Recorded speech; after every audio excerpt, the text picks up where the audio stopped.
بینەرانی بەڕێز و خۆشەویست ئەم کاتە و گشتکاتێکتان شاد و کامەران بێ خۆشحاڵم لاڵقەیەکی نوێی بەرنامەکەتان بەرنامەی وێنەکانی دوێنێ پێتان شادە بم. پێشەوەی بچینە دیداری میوانە ئازیزەکەمان فەرمن ئێوە و ئەم ڕاپۆرتە.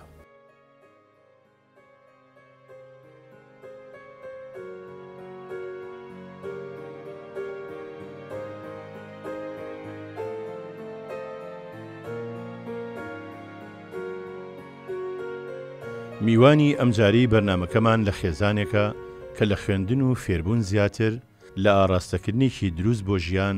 لە هاندان بۆ ڕاستی پەروەری و کوردایەتی زیاتر گرنگیان بە هیچ بوارێکی تر نەداوە.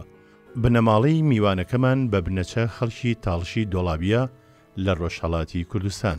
کوڕەزای مەلا کاکە حەمەیە کە هەموو ژیانی تەرخان کردووە بۆ خوێندەواری. مامۆستا شاکر فەتاح دەربارەی مەلا کاکە حەمە دەفەرمێ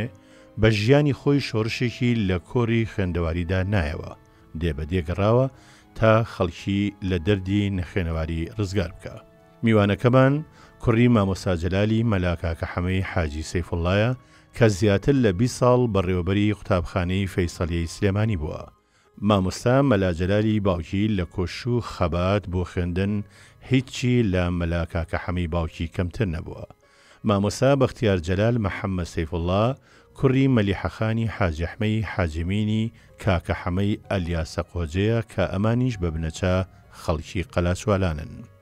لە ڕۆژی 16 مارتی ساڵی 1945 لە گەڕێکی دەرگەزێنی شاری سلێمانی لەدایک بووە. ساڵی 1949 وەک گوێگر و ساڵانی 50 چۆتە قوتابخانە.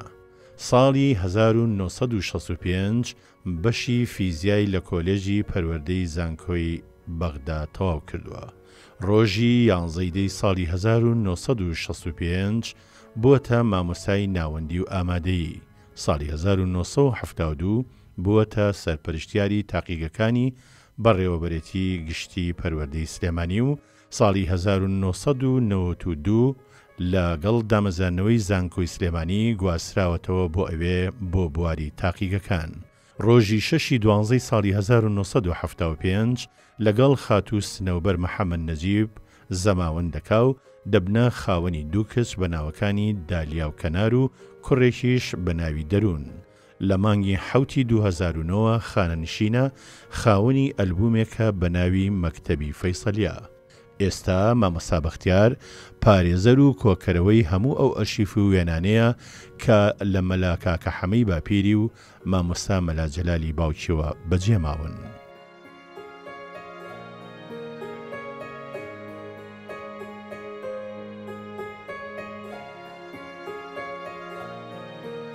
میوانی ئەمجاری بەرنامەکەمان مامۆستایەکی زۆر ئازیز، کوڕی مامۆستایەکی ماندووی بواری پەروەردە و فێرکردن لە شاری سلێمانی کە تەماشای وێنەکان بکەین هەمووتان کاراکتەری باوکی بەڕێزیشی ئەناسن. دیارە باپیریشی هەر یەکێک بووە لەوانی کە لە ناوچەی سلێمانی دێبەدێ گەڕاوە تاوەکو خوێندکارانی ئەو دیهاتانەی فێری خوێندن و نووسین کردووە. بۆیە بەناوی بەرنامەکەمانەوە بە خێراتنی زۆر بەڕێز مامۆستا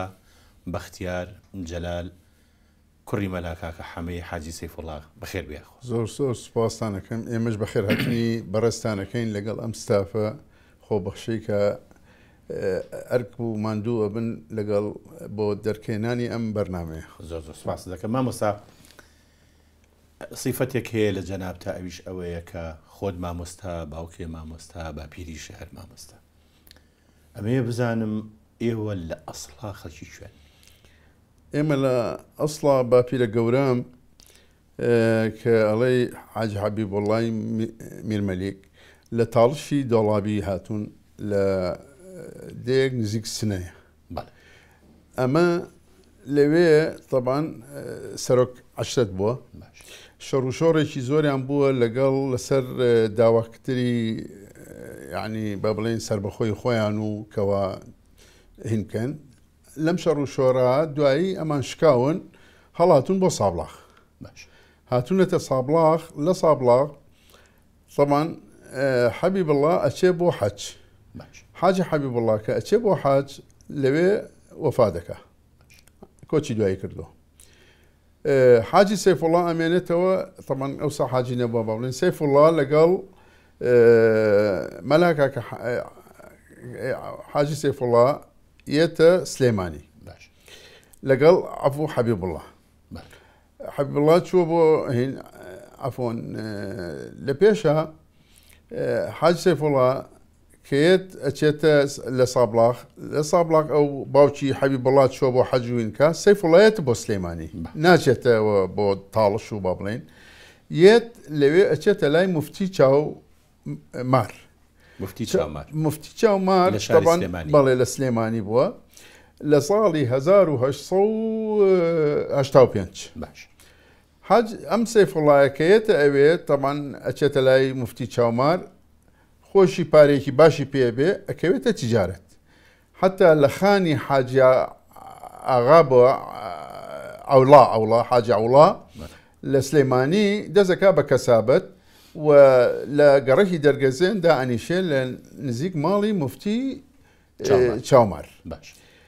لە دوای ئەوە مفتی چاومار کە ئەبینێ ئەمە خوێنەوارە و ڕێک و پێکە و ئەمانە برازایەکی خۆی ئەیاتێ و یعنی با بڵێن ژنی بۆیانەیە کە برازایەکی خۆیەتی بە ناوی مەلافاتم بووە ئەم مەلافاتمە خوێنەوارێکی باش بووە و حتا حوجرەی هەبووە و کە شو ئەکا بە بڵێن حاج سەیفوڵڵا طبعا ئەم لە سلێمانیشەوە ئەچێ بۆ حەج لەم مەلافاتمە سێ کوڕ و کچێکی ئەبێ یەکێکیان کە لە 1990 ئەوە باپیرمە مەلاکاکە حەمە باش کاتە یەک دەقەبە ئەلێرە بێوێنە نەبین کاتە ئەم پیاوە چێە ئەمە مەلاکاکە حەمەی حاجی سەیفوڵڵای حاجی حەبیبوڵڵای میرمەلیکە کاتە باپیری کە ئەبێتە باپیری من بەڵێ باپیری جەنابێ فەرموود لە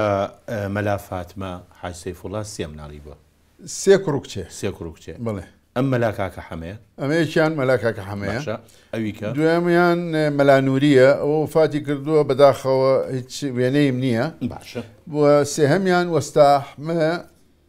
مەلایەن پێنەوتۆ ئەمەیان کەسابەتی کردووە پیان وەستا ئەحمەد بەڵێ خەفا مەلاکاکە حەمەی بڵێ سەیفوڵڵا ئەم وێنەیەش لە ساڵی 1952 گیراوە بڵێ باش ئەمە دوان شیان وێنەی نییە زوو وەفاتی کردووە بڵێ ئەوێشیان مەلانووری بووە ئەو دوو کچی بووە باشە بابینە سەر مەلاکاکە حەمە کاراکتەری مەلاکاکە حەمە ئەم پیاوە لە چووە فێری خوێنەواری بووە ئەم مەلاکاکە حەمە طبعا لە مەلا فاتمەی دایکیەوە کە حوجرەی هەبووە خوێنی پێوتووە لەوێ خوێنەوارەکەی کە وەرگرتووە هەتا طبعا لە بەل عایلەی مفتی شاکە ژیاوە و دوای ئەوە ئەم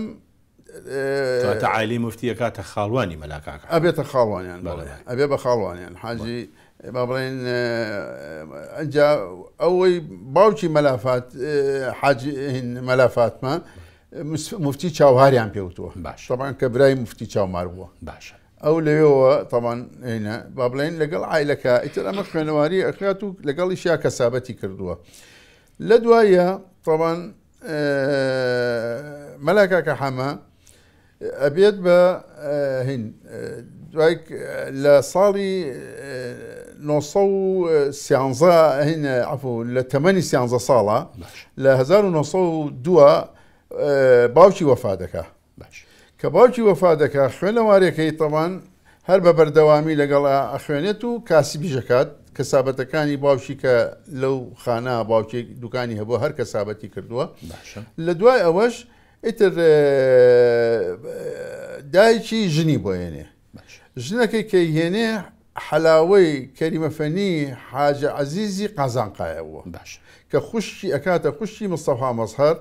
کە هەموو کەس ئەزانێت لە سلێمانیش مستەفا مەزهەری کەریمەفەنی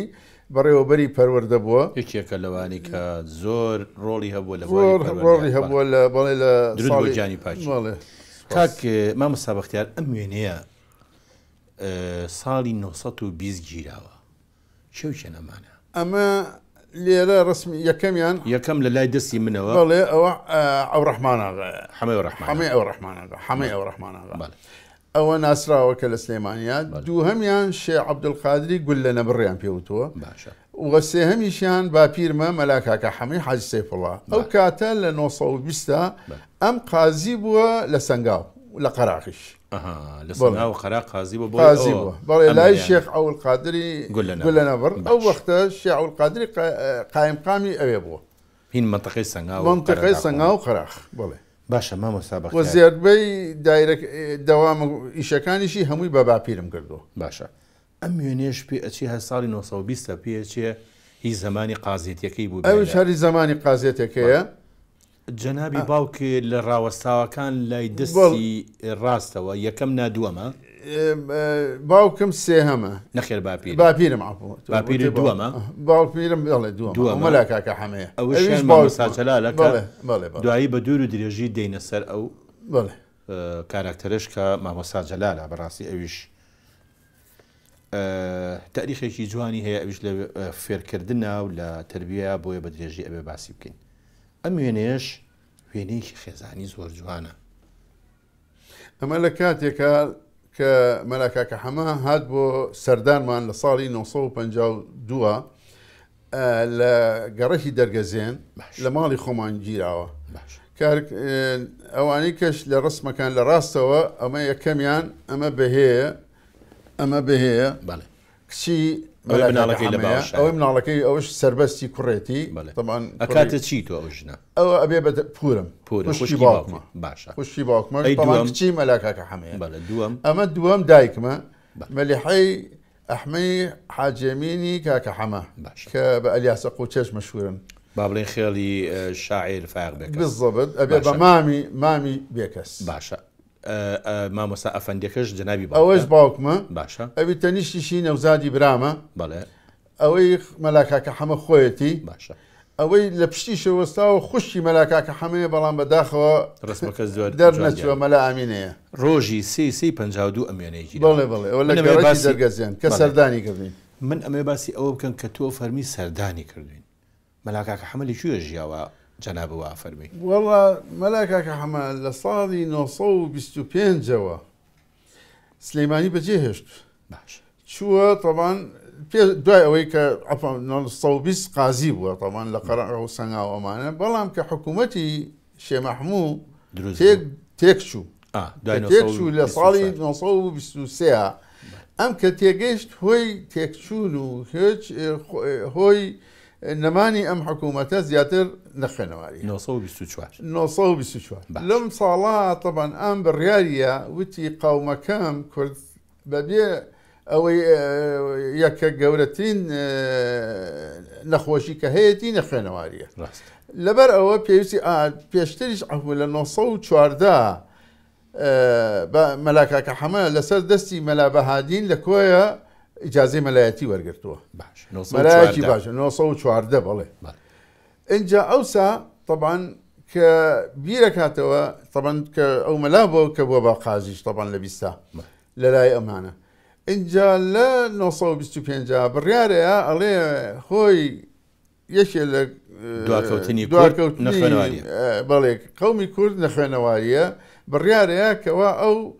خۆی وەکو ئەڵێ جەنگ بکەم دژی نەخوێنەواری ئەو حتا کەلیمەی مامۆستا وەصفە کرد ئەیود مامۆستا بە مانای جەنگکردن لەگەڵ نەخوێنەواریە یعنی جەنگ زدی نەخوێنەواری ڕاست لەبەر ئەوە وازێنێ و ئەچێت لە هەموو دێکانە چەند قوتابیە کۆ ئەکاتەوە و طبعا ئەشێ بۆ لادیەکان زیاتر چونکە ئەوسا نەخوێنەواری لە لادیەکانە ئەجگار زۆر بڵاو بووە ڕاست وەکو ئەبیستن مەسەلا ئەڵێ کاغەزێ هەبووە کە لە دەیەکە یەکێک نەبووە بخوێنێتەوە لە ساڵی 25 کە ئەچێت دەزەکات بەم هینە لە کولی دەیەک مجموعەیە قوتابی کۆ ئەکاتەوە ئەم قوتابیە ئەم قوتابیانە لە قوتابخانەیەکی تایبەتە دانەنێ بە بەرنمەیەکی تایبەتی خۆی دەرسیان پێڵێ و دەرسەکانیش طبعا ئەم فارسی و تورکی و عەرەبی و کوردیەکەی بشی بازانیوە بە زیاتر بە کوردی پێوتون باش کە ئەو دێە بەپێی ئەو بەرنامەی خۆی دایناوە فێری خوێنەواری بووە ئەو کۆمەڵە ئیتر وازی لەو دێ هێناوە بەڵێ هەمان بەرنامەی لە دێژی کە دووبارە کردوت ئەمە ئەبێتە هۆی ئەوەی کەوا مەلاکاکە حەما کەمتر سەر لە ماڵی ئێوە ماڵی کورد سەریە و لەگەڵ کە ئەشاتەوە ئەوت وەکو کوردەواری لا خۆمانڵێ لەسەر دڕکە ئەیوت من پشوم بە قوتابیەکانم ماوە بۆ دە ڕۆژ یا بۆ هەفتەیەک ئەبێ بە زووترین کات بگەڕێمەوە ئیتر ئیشەکەی وا بوو مەسەلا چەند ساڵێ بوو ئێمەی نەبینی بوو کەسی کە ئاهاتەوە بۆ شێوەیە پەیوەندی چۆن بوو لەگەڵ ئێوە وەڵڵا الحەمدلله یانی زۆر ئێمەی خۆشەویست زۆر حەزیە کرد بەڵ داوای دایمە لێبردنیە کرد کەوا بەجێتانێڵم ئەوگە لەگەڵتانەوە من بەرنمەیەکی کەم هەیە لە ژیانە ساڵی چەند وەفاتی کرد لە ساڵی 1961 بەڵێ دەیمایسی 61 باشە ئەم وێنێ ژوێنەیەکی جوانە مامۆستا ئەمە لە چلەی خوا خۆش بوو بێخودایە باش بۆ چلەکەی طبعاً ئەمە هەر خزمایەتی هەبوو لەگەڵ بێخودی شاعر طبعاً فرزا و خاڵۆزایی تەواو هینەکە وایە لەبەر ئەوە هاتەوە بۆ چلەکەی لە چلەکەی لەگەڵ کۆمەڵێ مەلایە فەرمووت خزمایەتیان هەیە لەگەڵ بەڵێ بێخودیش هەر عایلی مفتیە لە خاڵوانی بەڵێ بەڵێ لە خاڵوانیان ئەو لە ناو وێنەکانە کۆمەڵێ مامۆسای ئاینی دانیشتوون پێ ئەچێ ئەو یەکەمەیان کە مێزەری بەسەرەوە نییە جامانەی اعتیادی بەستووە ئەوە مەلاکە جەنابی مەلاکە یەکێکی تریش دیارە لە دوای ئەوە هەرێزەری نەبەستووە نەیبەستووە لەوە ئەویش شاعری قانع بەڵێ بەڵێ ئەمە فەرمووت لەی بێخودا بڵێ ڕۆژی دوی پێنجی نوێی 55 ئەمان دیارە ئەمە سلێمانیە 55 لە قاعەی سانیوی سلێمانی کرا دیارە لەوێ وە خۆشی باوکیشم لەو سەختا ئەو چلەی ئەبل بەڕێوە باشە ئێمە دێنە سەر پیاوێکی تر ئەو پیاوەش بەڕاستی زۆر هەوڵی داوە ئەم پیاوەکی ئەوە باوکمە لە ساڵی 1920 کە ئەو وەختە کاسپی کردووە ئەو وەختە گرتوێتی ئەمە پێش ئەوەی کە بچێتە دارمعالمین پێش دارمعالمین و خوێندنەکەی بەجلێکی ستارخانی جوان و مشکی و لە ساڵی 1920 نەخێر 1927 ئەمە دیارە حەڤە ساڵ بووە جەناب فەرمووت باشە یەک دوو وێنەی زۆر جوان هەیە مامۆستا هی سەردەمی بەغدایە دار المعلمین الأولية 1930 بەغداد ئەمە وێنەی طبعاً ئەو قوتابیانەی کە لە دارمعالمینی ئەوەلی کە با بڵێن خانەی مامۆستایان بووە لە بەغا ئەم ڕسمیان گرتووە لە ناویانە جەنابی باوکتە لە لای دەستی منەوە یەکەم دووەم سێم چوارەم پێنجەم شەشەم جەنابی سێ ساڵ بووە کاکە ئەو ساڵە سێ ساڵ ئەو خوێندنە بەڵێ ئەم لە 29 سیا چووەتە ئەوێەوە لە 32 دەرچووە باش وێنەیەکی کە هەیە هەر لاوانی کورد لە باخچەی مۆد لە بەغدا ساڵی 1930 دیارە هەر ئەو کاتە بووە کە با بڵێن پس هەندێک کاراکتەری تایە پێم خۆشە باس کرێ جەنابی باوکە کامیانە لێرە ئەمە باوکمە کەواتە لە دانیشتوەکانی سەر کورسی چوارەمە لە لای دەستی جەنابتەوە پس یەک کاراکتەری تایە ئەمە لێرە کاراکتەریکە هەر لە لاوانی کورد ئەوە شاکر فتاح باسی شاکر فتاحی کرد بۆچی لە ناو ئەلبومی جەنابی باوکتە وێنی شاکر فتاح دووبارە بێتەوە شاکر فتاح بە ئەوەی کە لە دەرگەزێن ژیاون دراوسێمان بووە دراوسەی ماڵی باوکم بووە و تەمەنی تقریبان لەگەڵ باوکمان زیاتر ڕەفیق بوون هەر لە مناڵیەوە باشە وەکە ئەو حقوقیشی تەواو کردووە طبعاً لە فترەی خوێننیە کە ئەم لە ئەوێ خوێنێتی ئەویش لە حقوق خوێنێتی هەردووشیان برادەر بوون ئەمە ژوێنێکی ترێتی بەڵێ ئەوەی وێنەکەیەتی کە یادگارەوە پێشکەشی برام مەلا جەلال ئەفەندیم کرد 23 پێنجی ساڵی 1930 وانە دیارە ئیتر مێژووی ئەم پیاوەش نووسەرێکی گەورە هەموو کە زەیناسی لە وەزیفەی زۆر گەورە کە شەهید کرا لە کۆتایی ژیانیا لە تەمەنێکی زۆر هەڵکشاوە بە ئاقارێکی زۆر ناشرین شەهید کرا وەکو هەموو ئەو شەهیدانەی ڕێگای ڕزگاری میلەتەکەمان و لێرە ئێمەش درودیان بۆ ئەنێرین هەندێک وێنەی تر هەیە پێم خۆشە باسیشی ئەم وێنەیە مامۆکە ئەمە ئەوە قوتابخانەی طبعاً فەیسەڵیەی سەرەتاییە بەس ئەمە ساڵە 39 گیراوە ساڵی 39 بڵێ ئەنجا من لەگەڵ ئەو وینا زۆر شتم هەیە دوایی بەحسێک مامۆستا بەپێی ئەو زانیاریەنی من کە هەمە سەبارەت بە جەنابێ بۆ ئەرشیڤکردنی مەکتەبی فەیسەلیە تۆ دەستێکت هەیە چاپکراوێکت هەیە بە ناوی مێژویمە با بڵێن بە ناوی مەکتەبی فەیسەلیە ئەلبومی مەکتەبی فەیسەلی باشە بەڵام باسی مێژی ئەو دامەزراوە ئەو موسسە گەورەی تعلیمەکە لە سلێمانیا بەڕاستی پشکی شێریش بەر باوکت دەکەوێت چەند ساڵ باوکێ بەڕێوەبەری ئەو قوتابخانەیە بوو باوکم 31 ساڵ لەو قوتابخانەیە بووە 10 ساڵی عفو 11 ساڵی مامۆستا بوو تایە و 20 ساڵیشی بەڕێوەبەر بووە هەتا ئەو ڕۆژەی مردووە هەتا ئەو ڕۆژەی مردووە باش و ئینجا جگەل لە هەر فەیسەلیە شەویش قوتابخانەیەکی تیا بووە زانستی ئێواران ئەم قوتابخانەی زانستیش ئەویش لە 1940ەوە لەوێ دەرسی وتۆتەوە حتا لە پێشا بە خۆڕایی دوایش حتا ئەوە ئەمرم هەیەکەوە بە چەند ڕوپەیەک دەرسیان وتۆتەوە لە پێشە ئەویش هەر لەسەر نەمەتەکە یعنی ئینەکەی باوکی ڕۆشتووە ئەو جدیەتەی کە لە باوکیەوە بەڵێ لەوێ ئیتر ئەوە لەوێ زۆری ینی خزمەت کردووە ڕۆژی 96 ساڵی 1930 ئەم وێنەیەم بە یادگاری بۆ برایەتی پێشکەش مەلا جەلال ئەفەندی کرد ئەوە لە ڕاستەوە ئەحمەد کەمال بەڵێ ئەوەی کە پێشکەشی کردووە مەجعلیە باشە ئیمزاکەی وینەکەی بڵێ ئەمەش یەکەمیان ئەوە ئەحمەد کەمال قادرە بەڵێ کەواتە ئەحمەد کەمال جل ڕەساسیەکەیان ئەمە یەکەم ئەحمەد کەمالە دانیشتوەکە مەجعلیە کە لیوای عسکەری لیوای هەردووشیان لیوای گەیشتنە پلەی لیوای عسکەری بڵێ ئەوەشیان شەهید مستەفا خۆشناو شەید مستەفا خۆشناوی شەر برادەرایەتی لەگەڵ باوکی هەبوو هەرسێکیشیان لە دارمەعەلمین لەلاگەڵ باوکما بوون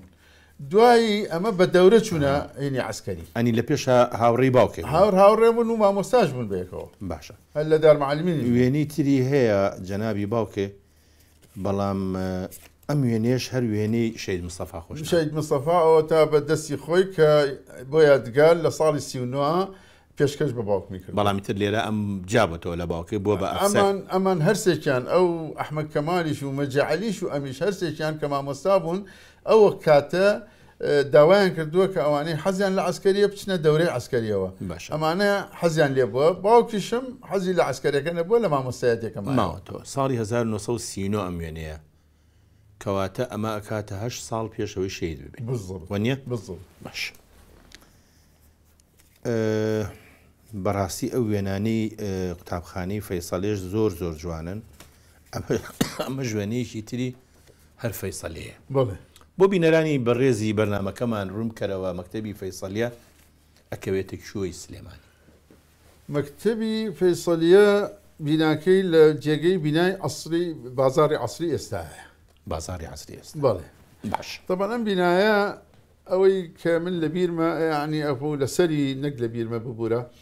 بڵێم کە زانیاریم لەسرە لە ساڵانی 1970 بە تەبەڕوعات دروست کراوە باش و ئیتر ئەم بینایە طبعاً زۆربەی شوێن ینی زۆربەی بەکارهێنراوە بۆ زۆر شت لەوانە چەند جارێ مەکتەبی تەشویقیە و مەکتەبی مەسەلا محمودیە و ئەمانەی هەموو تیا بووە و حتا هەردوو ساڵەکەی حکومڕانی شێ مەحموود ینی لەوێ دیوانی ملوکانە بۆ بزڵ لەوێ و لە زمانی ئینگلیزیشا مێجەرسۆن و ئەوانیشی تیا دانیشتون لە ئەخیرا بووە بە مەکتەبی ئەوەلی پێش فەیسەلیە لە ساڵی 36 ناوەکەی گۆڕاوە بووە بە مەکتەبی فەیسەلیە باشە بەڵامێنەیەکەیە کۆمەڵی عسکەر دانیشتون ئەمانی چیە؟ بڵێ ئەمە لە ساڵی 24 بالضبط لەو وەکتا کە باوکم طبعاً لە ساڵی 38 فاترەیەک ئەبێ بە مامۆستای وەرزش لە فەوسەی سلەیمانی ئەو کاتە لە 38 لە 39 ئەمە ئەچن بۆ دەورە دەورەکەیان لە شەقڵاوە پێیان تۆ دەورەی فتووە با بڵێن بۆ ئەوەی تەدریبی عسکەری بەم مامۆستا ڕێزانە بکەن لە زمانیانە طبعاً باوکمی لەگەڵایە و ئەمە بەس ئەوەی کە ئەم ئەکتەرەی ناوەڕاستکە هەیە ئەمە عەبدولکەریم قاسمە ئەو کاتە بۆ کاتە کە زابط بۆ لێ ئەو تەدریب کاتە ئەمەی ناوەڕاستیان بە تەمەنەکەیان ئەو عەبدولکەریم قاسمە بڵێ جەنابی باوکە باوکیشم ئەمەتانێ ئەگەر ڕێگەم بێ ئەمە سێم کەسە لە ڕیزی دووەم سێم لە ڕیزی دووەم جەنابی باوکتە بڵێ لە لای دەستی چەپی منەوە بڵێ لە وڵاتریشەوە مامۆستا کاتە ئامرەکەیان هین بووە با بڵێن عەبدولکەریم قاسم بەڵێ ئەو عەبدولکەریم قاسمە مامۆستا ئەم وێنەیە هی ئەو کاتێک کە هێشتا من باوکێ مامۆستا بووە نەبووە بە مدیر ئەو وەختە طبعاً باوکم لە ساڵی 32 کە دامەزراوە ئەوەڵ دامەزرانی لە قوتابخانەی دووەم بووە طبعاً لە سلێمانی دوو نەخێ پێش غازیش قوتابخانەیە کە بۆ پیان و تۆیە یەکەم ئەوە کە دوایی بوو بە فەیسەڵیەت قوتابخانەی دووەمیشە بووە اینجا دووەم بوو گۆڕاوە بناوەکەی بەغازی باشە ئەمیان بۆ بە فەیسەڵی ئەو بە بەغازی ئەو هەر لێ ماوەتەوە تا ساڵی 34 لە 34 نەقلەکرێ بۆ یەکەم لە 36 تەبەن ناوی مەکتەبی یەکەم ئەبێ بە فەیسەڵیە ئەم قادڕەشەیان لەم ئەم قادڕەشەی یەکەم بەڵێ ئەوە باش چالاکی زۆر نواندووە باوکە چالاکی لەو کاتا مامۆستا بووە لەو کاتا کە بەڕێوەبەر بووە ئەمە ساڵی 55 ئەمە ساڵی 55 لە زمانی حەفلەی هەڵبژارنی مناڵی جوان و تەندروست لە پەروەردەی سلێمانی مامۆستا جەلالی مەلاکاکە حەمە سەرۆکی لێژنەی هەڵبژاردن ساڵی 55 بەڵێ ئەو کاتێ طبعاً ئەم لە 55 بەڕێوەبەری قوتابخانەی فەیسەڵیە بووە وتکراویشە بە سەرۆکی ئەو لێژنەوەیە باش ئەم دوانەی شێن مامۆستا ئەمە لە ساڵی 29 وابزانم ئەگەر غەڵەتم نەکرد 29 گیراوە ئەو کاتەیە کە باوکم چۆ بۆ دەرمەعەلیمین بەس ئەم دوانە چیە لەگەر ئەوە برادەرێکی بۆ ناوی سەیفاتی حال لە کەرکووکەوە چونکە خۆم باوکم 2 ساڵ لە کەرکووک خوێنێتی خۆی لە ساڵی 1926 باوکم ئەوم لەبیر چوو بیڵێم طبعاً واز لە کەسابەت دێنێ و طبعاً زمانی با بڵێن حکوومەت تێکە چێ و یان سلێمانی بەردبانکەن و ئەوە چێ بۆ قەراقلای باوکی فترێژێت لە ساڵی 1926 سەردانی خاڵیەکە لە کەرکووک کە سەردانی خاڵیەکە لەوێ باوک خاڵی پێڵێ بتۆ بۆ نایت بخوێنی تو ئەمانە خۆشی زۆری حەز لە خوێندنە بێ ئەو کاتە ئەیبەن لە مەکتەبی ئەوەلیە سەرەتایی امتحانیەکەن سیرەکەن بە مستەوای 5 ابتدائیە یەکسەر لە پۆلی 5 وەرەگیرێ لە 5 و لە 6 حتا بەڵام ئەوەیە کە بۆ یەکگەڕێنەوە بە تورکی خوێنومە تۆزە عەزیەتم بەوەگەیەوە ئیتر دوایی ئەچێتە دەرمان باشە مامۆستا ئێمەمانوێت درێژە بە بەرنامەکە بین بەڵام ڕێگان بە وچانێک وەربگرن خۆشەویستان وچانێک و دێنەوە خزمەت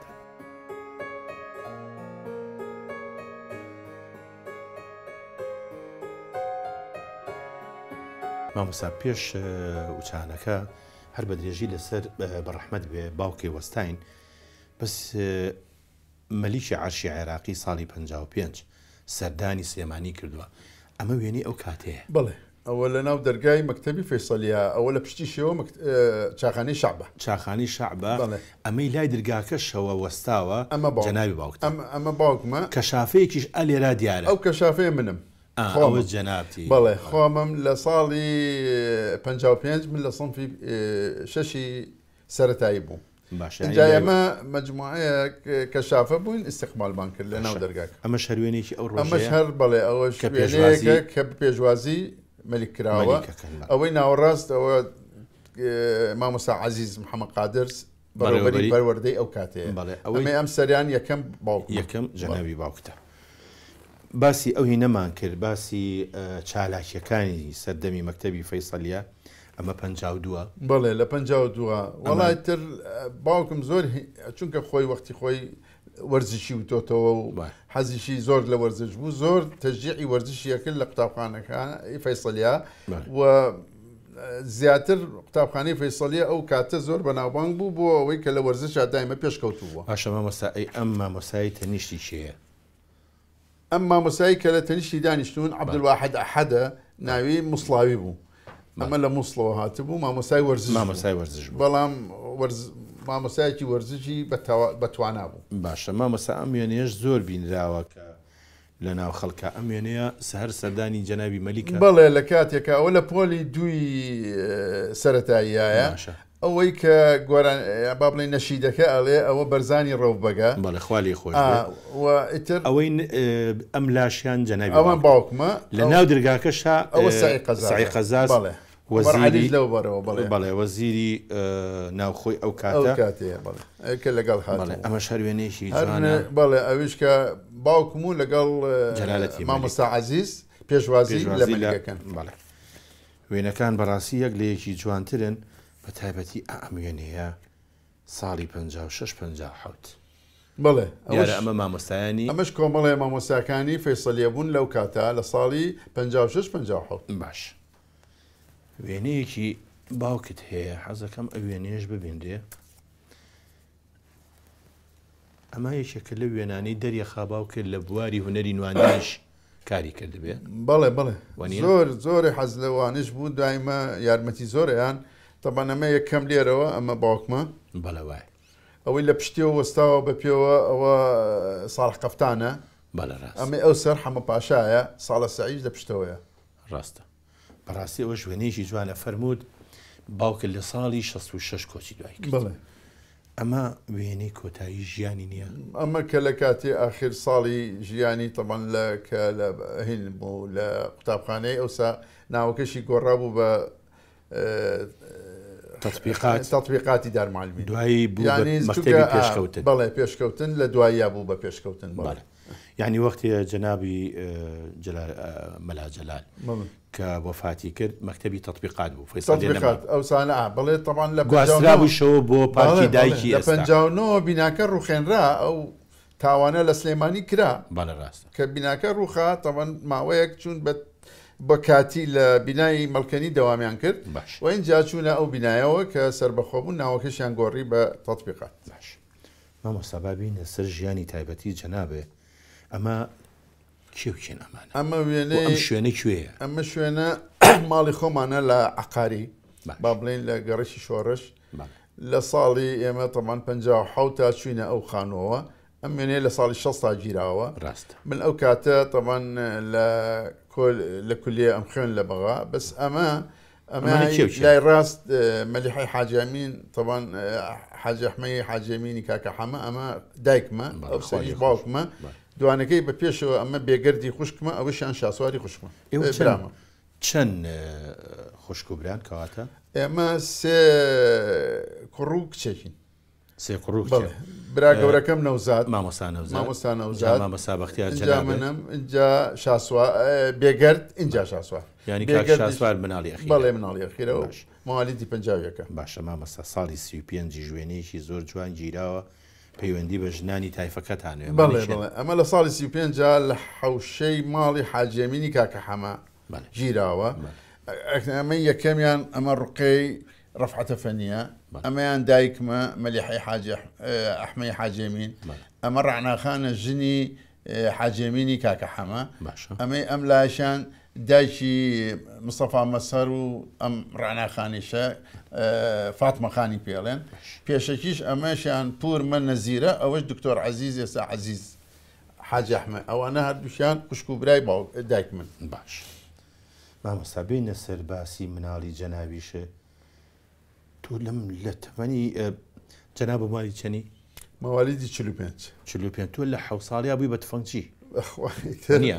ئەمە لە سنفی دوی ابتیداییە بووم باوکم لەگەڵ خۆیان ئەمان بە بۆ سەیرانێک لەو سەیرانە ئاجلی کوردیم لە بەرابوو ئەمانە هێنایان ئەو مشکیان کردنە سەر مامۆستاکان و ئەم تفەنگ و فیشەکلغیان لەبەر ئەمە دیارە بۆ جوانیە بەڵێ باش تەمەنەکەی ئەوە نیە پێشمەرگایەتی باشە مامۆستا لە ڕاستیە لە 1950 هەر وێنەیەکی زۆر جوانتان گرت و ئەمانی کێوچێن ئەمە لە حەوشەی مەکتەبی فەیسەلیە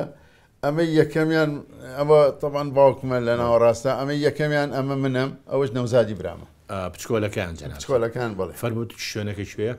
حەوشەی مەکتەبی فەیسەلیە دیوی پشتەوە بڵێ دیوە ئەوەش حەوشەیە بوو دایمە باسکەیتی ئاکرا بەڵێ وایە هەموو مەکتەبەکە مامۆستا ئەم وێنەیەش جوانە ئەمانە کێوچێن ئەمەش نەوزادی برام لەگەڵ منە تەبان ساڵی ساڵی 46 گیراوە باشە من کە تەمەنم 2 ساڵە 2 ساڵە نەوزادی براشی ماوالیدی 1939 ئەو ساعت تقریبا 8 ساڵە ئەمە شوێنەکەی کوێ مامەسا ئەوە لای یحیافەنێک بەردەمی دوکانەکەی یحیاسما مەسا پێتانەوە دیارەوە کوڕە مامۆستا بەخوای جلەکانتان جیاوازە تۆزێ جیاوازیە بوو زۆر قوتابی هەیە بە دزداشەوە داوامێنەکە ڕاستە ئەمە شوێنێکی زۆر جوانە ئەمە کە شافێ ئەمە کە شافەیە بەڵێ لە ساڵی ئەوانە و ئەمەش خۆمی تیام ئەمە لێرە وێنەکە کە خۆمی تیابم سێم لە ڕیزی دووەم سێم لە ڕێزی دوم جەنابتی مامەسا بەواستە تۆشانە کرد بە کەشافە لە بەرێ باوکێ مدیرتان والله خۆشم حەزم لە ڕاضە هەبوو تا حدێک ئەم وێنەیە شوێنی ساڵی 59 ئەمە بۆچێ مەعاملەیە گرتووت ئەوە لە سنفی 4 سانەوی بۆ 5 سانەوی دەرچوو بووم ئیتر لە 5 ئەو ڕسمە گیراوە ساڵی 5 لە سنفی 5 علمی بووم پەمان ئەو کاتە 6 نەبوو ئەو ساڵ 6 نەبوو 6 نەبوو اینجا پێش دەرچوونم لە عەدادی بە 2 ساڵ باشە مامەسا ساڵێ ئەمە سنفی یەکی مەکتەبی فەیسەڵی ساڵی 49 بەڵێ ئەویان جەناوی باوکتە هیچ ئەوە باوکمە ئەمەیان چی ئەمە ئەوە عەزیز شاڵیە مامۆستا عەزیز شاڵی مامۆستای پۆلی یەکەم بوو بەڕاستی لێهاتوو زۆر بۆ پۆلی یەک باشە مامۆستا ئەو کاتە خۆهین نەبوو ئیبراهیم ئەمین باڵدار نەبوو نەخێر چیتان ئەخوێندە ئەو کاتە وەڵا ئەوسا خەلدونیان پێوت خەلدونیان بەڵێ عەربی بە کوردی نەبوو لە عەربی بوو زار و زیر و ئەوانە باشە بەس مامۆستا ئەم دوانە کە ئاوا لاونی و دانیشتوون عادە دوا بوو پەنجاکان خەڵک بەخوای ترەوە زیاتر کێنەوانە ئەویان هینە یەکەمیان شەماڵی هینە لێرە ناوەکانم بە شەماڵی مەجیبەگە ئەمەی تەنیشتیان سوێلی عەلی مزەفەرە عەلی مزەفەری وەختی خۆی مدیری مەکتەب بوو لەو زەمانە باشە مامۆستا ئەنجا بابینە سەر بابەتێکی گرن ئەنجا چوویتە ئەوەی کە 5 تەواو کرد چوویتە کوێ مامۆستا من لە ساڵی 1961 چوومە کۆلێجی پەروەردە لە بەغا باشە بۆ بەشی فیزیا وەرگیرام باشە و ئەوە بۆ ساڵی 65 تەخەرجم کرد ئەمە هەر زمانی کۆلێژە ئەمە زمانی کۆلێجە لە پۆلی چوارە لە پۆلی چوارە ئەوە دائیمە ئێمە طبعاً فیزیا بەبێ تاقیگە نەبوو بەڵێ مامۆستا کامیان جەنابتی ئەمە تەنیشت هینە ئافرەتەکە دووەم بەڵێ دووەم کەس دووەم لە بەغدا ئەو کاتەوە باشە لە وەزیریە بوو باشە مامۆستا کۆلێجی پەروەردە بەڵێ ئەمە چی هەندێک هونەرمەندی تایە لە ساڵی هەفتا شانزەی نوێ هەفتا بەڵێ لە ساڵی هەفتا ئەوە شانۆگەریە کڕا شانۆگەرەکەم ئەگەر لە بیر مابێ 5 کەس لە ئوتێلەکە بەڵێ ڕاست بوو ئەجا ئێمە من ئەم عفو لە ڕێزی دواوە دووهەم ئەمە یەکەم منم ئەمەش لەگەڵ خواعفووی کە خالی خۆش بێ مامۆستا حەمە ساڵە قازان بەڵام لە پێشەوە نەوزاد بەجیە مامۆستا ئەحمەد دەنگەورەیە مامۆستا تەها بابانە لە پشتەوەش مامۆستا ولیەم و بەڕەحمەت بێ شاعیری گەورە کامەران کریش هۆکە چی بوو ئەم کۆبوونەوەیە وەڵا ئەوە بۆ شانۆگەرەکە چوو بووین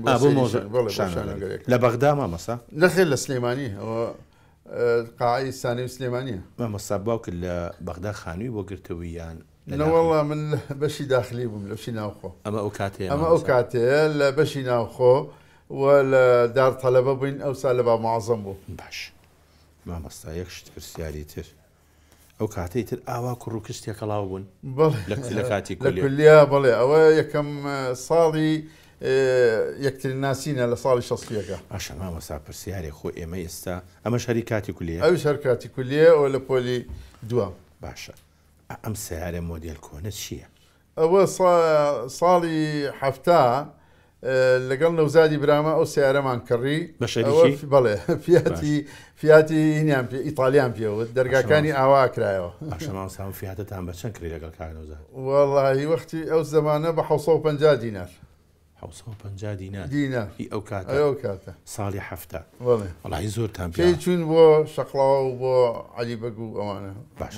ئەمەش هەر سێ براکەن ئەمە هەر سێ براکەن ئەمە شاسوارە ئەوە خۆمم ئەمە لە وەختی هینە گیراوە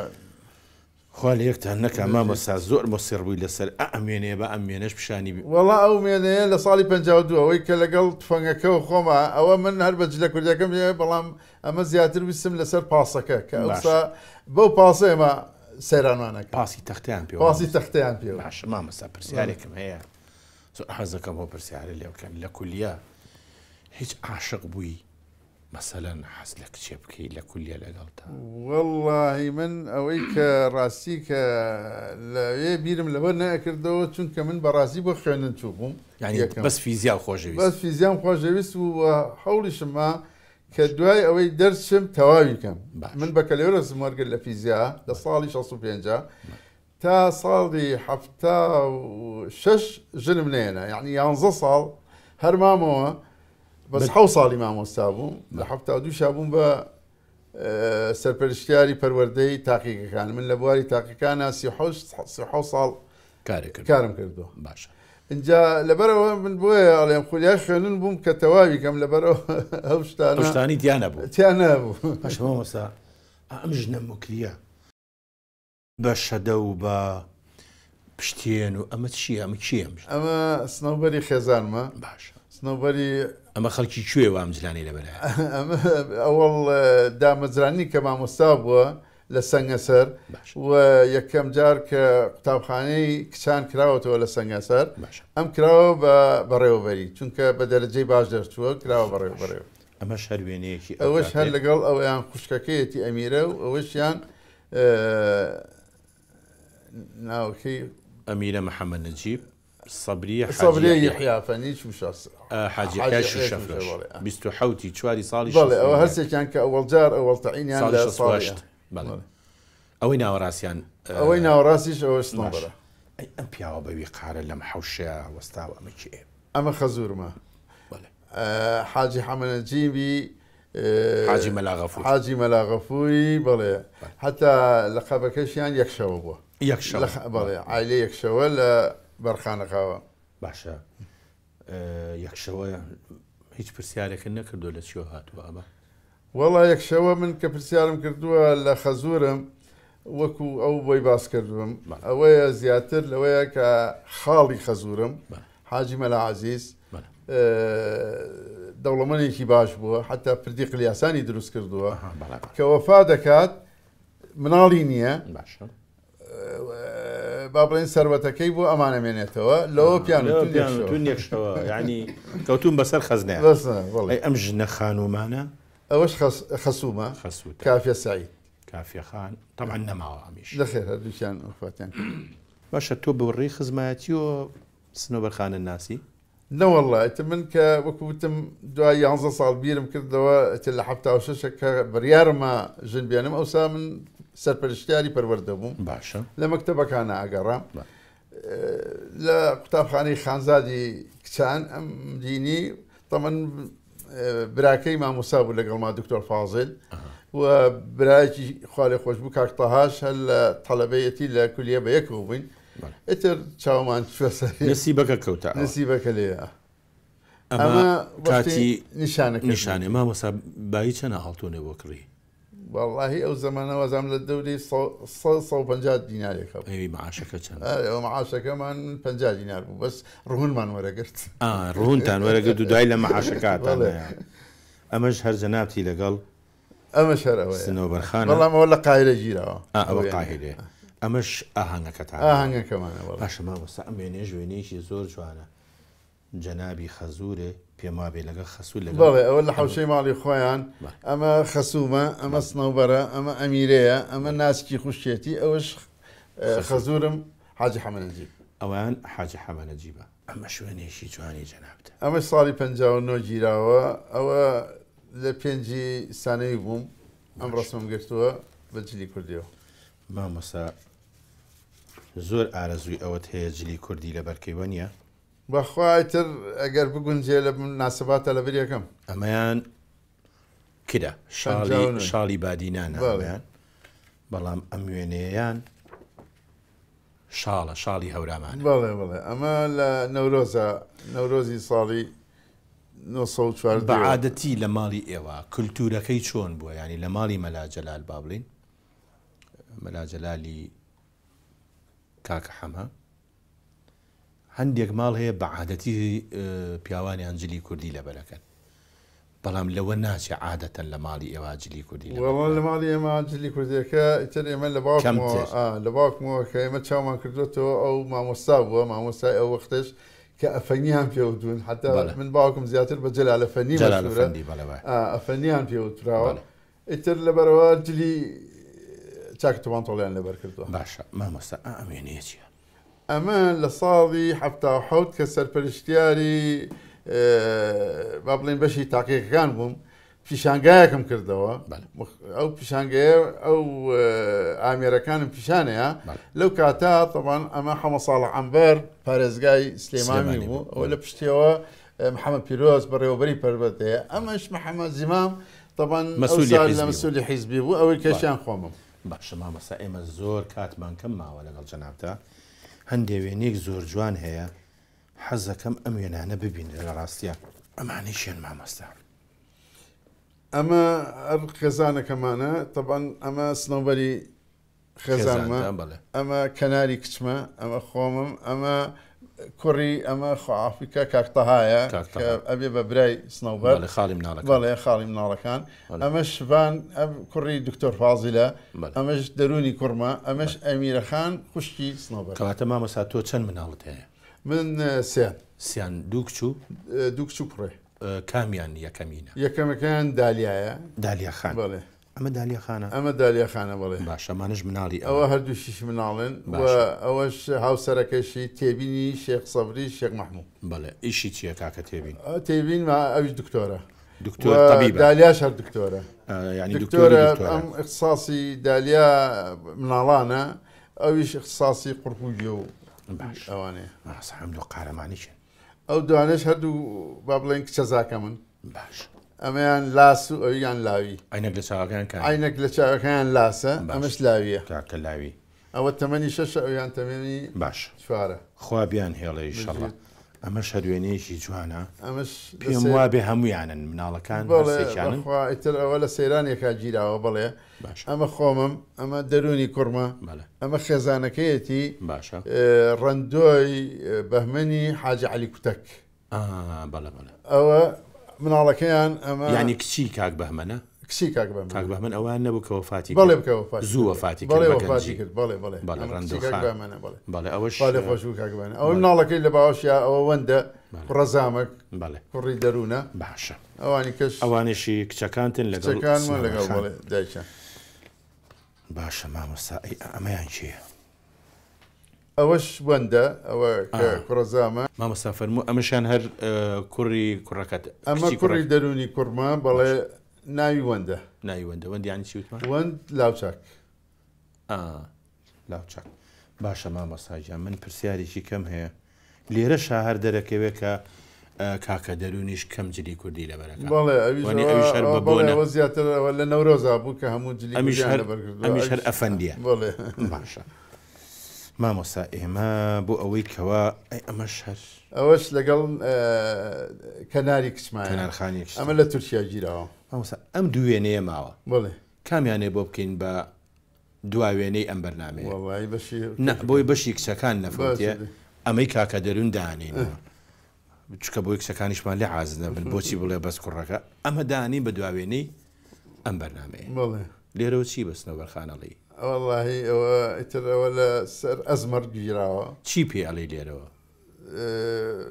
ڕێز و خۆشەویستیم بۆی هەیە جا خۆشەویستیشی بۆ نێری دە زۆر باشە کەواتە ئێمەش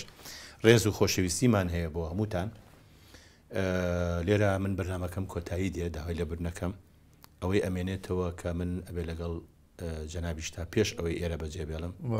وێنێک بەیەکەوە بگرین بۆی ببێ بە وێنەکانی منی زۆر سپاسانەکەم بۆ ئەرکەی کێشاتان بەڕاستی لەگەڵ ئەم ستافش هەموو هیلاک بوون بۆ دەرهێنانی ئەم بەرنامەیە بەس تەنها یەکشت هەیە حەزەکەم کە بیڵێم ئێمە ئەگەر وەکو لە بەرنامەکە پیشانماننا باپیرم باوکم نەوزادی برام خۆشم ئێمە هەمومان مامۆستا بووین مامۆستا لەلایەن باپیرمەوە مەلاکاکە حەمەوە ئەڵێ مانای جەنگ دژی نەخوێنەواری مالەوە ئەوە داوا ئەەکەم کەوا ئێمەش تا ئەم ئێستاشی لەگەڵاوێ هەموو بجەنین دژی نەخێنەواری چونکە یەکێک لە دەردە گەورەکانی ئەم کووردە نەخێنەواریە. ئێمە لە کۆتایە زۆر سوپاس دەکەین گەلێک مەمنون. بینەرانی خۆشەویست تا بەرنامەیشتر و کەسایەتێکی تر خواتان لەگەڵ.